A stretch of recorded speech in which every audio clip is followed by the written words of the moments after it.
Ellison yaravuze ngo niba ukora ibintu abandi bose bakora uzaba umuhombyi. Inzira yonyine yo gutera imbere ni ugukora itandukaniro, ni ukugira umwihariko wawe, gukora ibitandukanye n'iby'abandi. Uyu mugabo yaravuze ngo ikintu gikomeye kigaragaza umuntu mukuru, ni cya gihe umuntu azakubabaza ukagerageza kubanza kumva imiterere ye mbere yo kwihorera. Iki kintu kirakomeye. Ikintu gikomeye kigaragaza umuntu mukuru, umuntu ukuze, ni cya gihe umuntu azakubabaza ukagerageza kubanza kumva imiterere ye.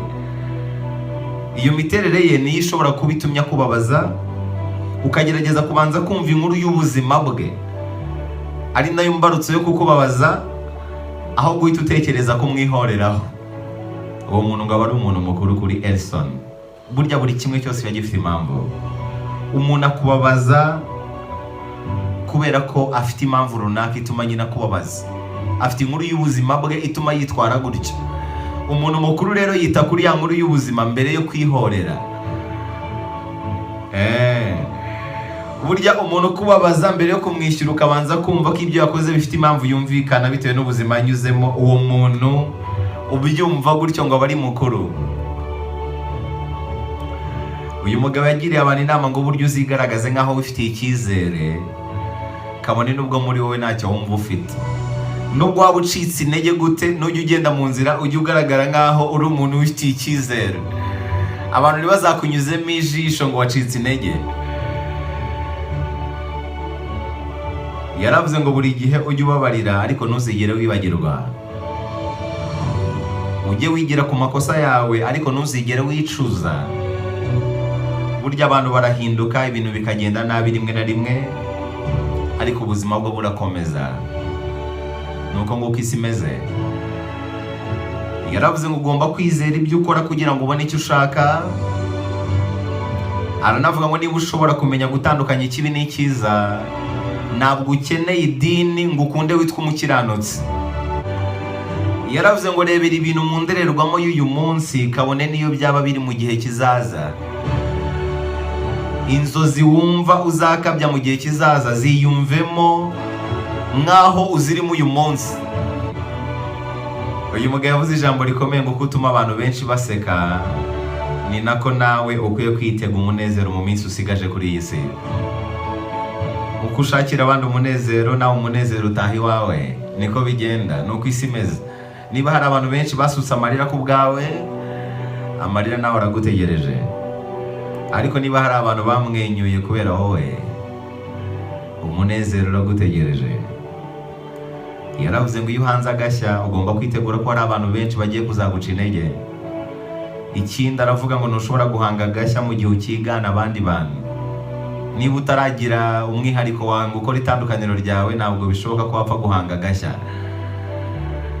Yavuze ijambo rikomeye ngo mu gitabo cy'ubuzima ibisubizo ntabwo biri mu mapaje wasomye, ibisubizo biri mu mapaje utarasoma.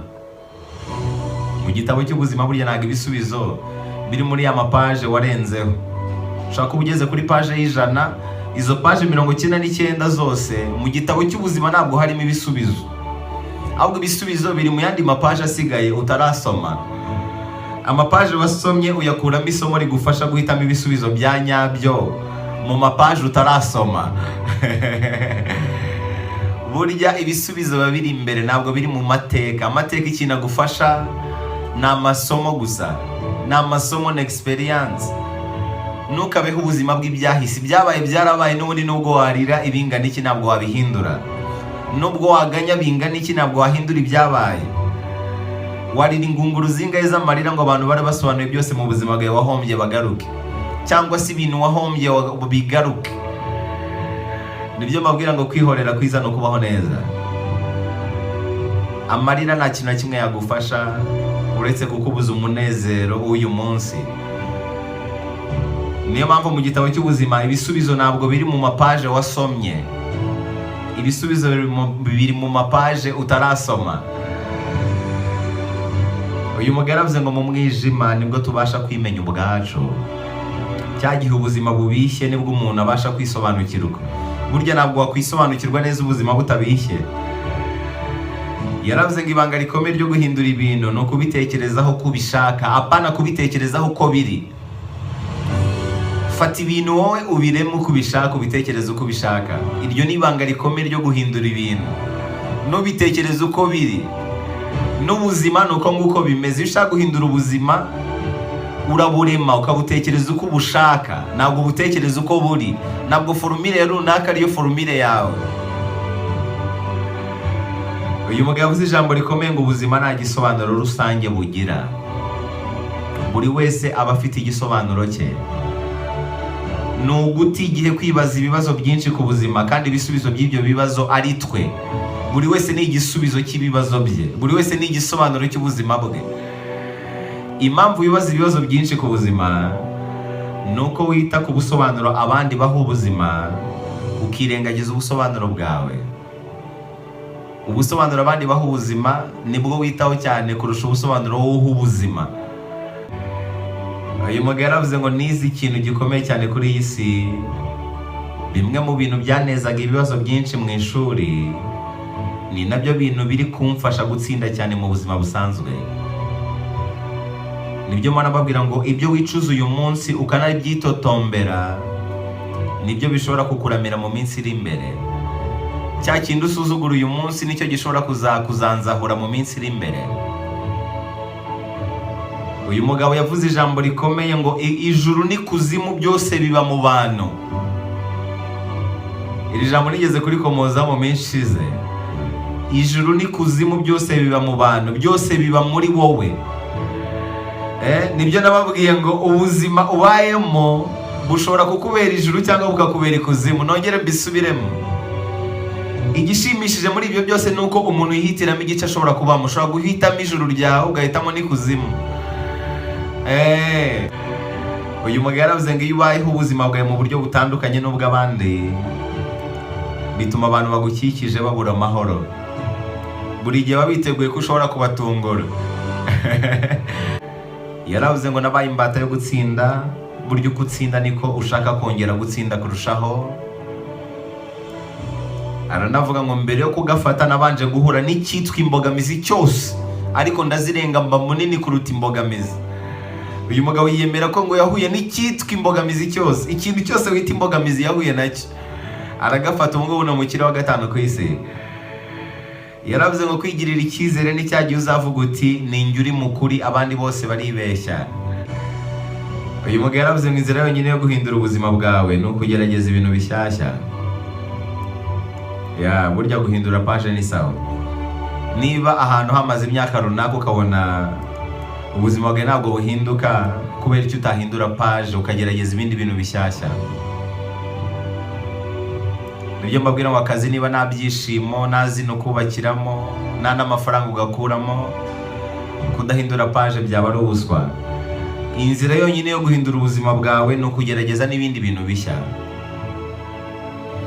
Yaravuze ngo umuntu wese utekereza ko gutunga amafaranga menshi aribyo bizamushimisha, uwo nguwo impamvu abivuga nuko atarigera yatunga. Ibi neza bihuye na rya jambo nababwiye. Mu rugamba rwo kubaho twibagirwa amafaranga, mu rugamba rw'amafaranga tukibagirwa kubaho. Umuntu wenyine utekereza ko gutunga amafaranga menshi aribyo bizamushimisha, uwo impamvu abivuga nuko atarigera yatunga. Nayatunga azaguha ibindi bintu bitandukanye n'ibyo ngibyo atekereza. Uyu mugabo yaravuze ngo abantu bakwiye gukurikira inzozi zabo nk'uko nanjye nabikoze. Aranavuga ngo shakisha uburyo umenya imipaka yawe. Iyo wayimenye nibwo ubasha gushakisha icyatuma uyirenga ugakurikira inzozi zawe. Yatanze n'ubuhamya aravuga ngo iyo nkoze ikintu byose bijyana no kwishakisha, nkavumbura imipaka yanjye. Iyo wayivumbuye urayirenga. Niyo mpamvu yafashe icyemezo ava mu ishuri nta muntu n'umwe agishije inama. Aravuga ati nkurikiye inzozi zanjye, namenye imipaka yanjye ko ari aya mashuri ndi kwiga. Mu magambo yose uyu mugabo yavuze nasoreza kuri aya ngaya. Yaravuze ngo niba ushaka kubonera ibisubizo byinshi ibibazo byawe, shaka uburyo buri munsi ukora ibirenze ibyo wakoze ku munsi wabanjirije uwo nguwo. Buri munsi wose uwukoreho ibirenze ibyo wakoze ejo hashize. yaranavuze ngo kwita ku bakozi bawe ni ngombwa mu rugamba rwo gukuza kampani yawe. Ita ku bakozi bawe niba ushaka yuko kampani yawe ikura igatera imbere. Gerageza ubiteho rwose kandi ububahe, kubera ko abo ngabo nibo bakuzamura.